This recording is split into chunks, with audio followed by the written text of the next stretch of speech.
வேலூர் அடுக்கம்பாறை அரசு மருத்துவமனையில் பயிற்சி மருத்துவரை தாக்கியதாக பெண் நோயாளி மற்றும் அவரது உறவினர் மீது போலீசார் வழக்கு பதிவு செய்திருக்கின்றனர். நோயாளிகள் படுக்கையில் படுத்திருந்த நபரை கண்டித்ததால் மருத்துவர் மீது தாக்குதல் நடத்திய சம்பவத்தின் பின்னணி என்ன?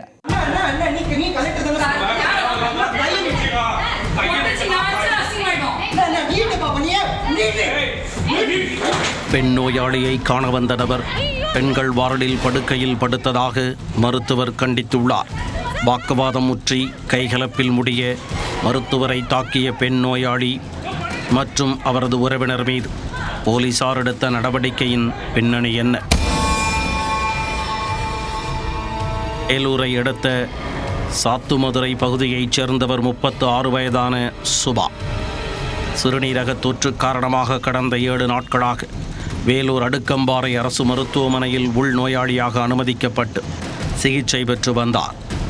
சுபாவை காண திருவண்ணாமலையைச் சேர்ந்த அவரது உறவினர் திவாகர் மருத்துவமனைக்கு வந்துள்ளார். அப்போது சுதாவின் படுக்கைக்கு அருகில் இருந்த நோயாளிகள் படுக்கையில் திவாகர் படுத்து ஓய்வெடுத்ததாக கூறப்படுகிறது. அதே நேரத்தில் PG 2ஆம் ஆண்டு படிக்கும் பயிற்சி மருத்துவர் விஷால் நோயாளிகளை பரிசோதிக்க சிகிச்சை பிரிவுக்கு வந்தார்.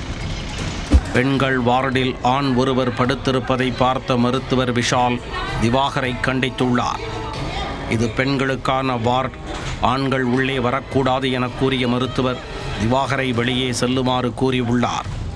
அதற்கு வெளியிலெல்லாம் செல்ல முடியாது, நீ போ என அவர் ஒருமையில் பேசியதாக கூறப்படுகிறது.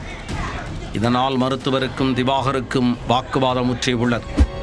திடீரென ஒருவரை ஒருவர் சரமாரியாக தாக்கிக் கொண்டுள்ளனர்.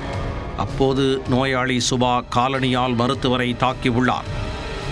சம்பவத்தை தடுக்க முடியாமல் பெண் செவிலியர்கள் கத்தி கூச்சலிட்டதால் மருத்துவமனையில் பெரும் பரபரப்பு ஏற்பட்டது. ஒரு கட்டத்தில் நோயாளியை பார்க்க வந்தவர்கள் இருதரப்பையும் விலக்கிவிட்டுள்ளனர்.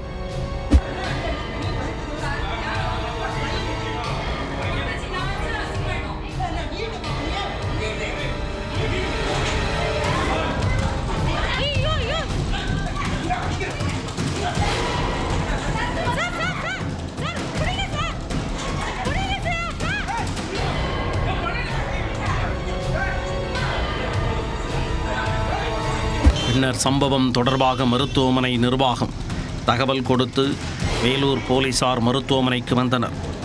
நடந்தது குறித்து விசாரித்த போலீசார் பெண் நோயாளி சுபா மற்றும் அவரது உறவினர் திவாகர் ஆகிய இருவர் மீதும் வழக்கு பதிவு செய்தனர். பணி செய்ய விடாமல் தடுத்தல், தாக்குதல் உள்ளிட்ட 5 பிரிவுகளின் கீழ் வழக்கு பதிந்து திவாகரை சிறையில் அடைத்தனர்.